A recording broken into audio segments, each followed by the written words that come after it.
The Ferrari Vision Gran Turismo, a closed-wheel single-seater, is the first Ferrari concept car created specifically for the virtual motorsport world. The car's design has its roots firmly in Maranello's unparalleled racing tradition, with the number 75 on its flanks reflecting that noble heritage. The launch of the Ferrari Vision Gran Turismo in fact brings the 75th anniversary celebrations of when the marque's first ever racing car, the 125S, exited the iconic factory gates in 1947, to an official close. By not having to comply with any regulations, the engineers were given complete freedom to take the 120-degree V6 to new heights. It produces a whopping 1,030 horsepower at a screaming 9,000 RPM and 664 pound-feet of torque.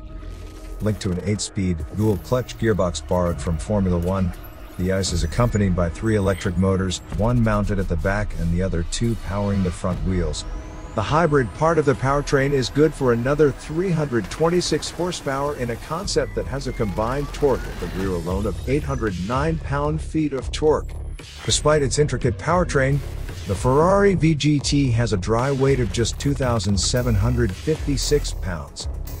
Ferrari has done the math and says its Vision Gran Turismo does 0 to 62 miles per hour in under 2 seconds and 0 to 124 miles per hour in under 5 seconds. Flat out, the race car created specifically for GT7 can reach over 217 miles per hour.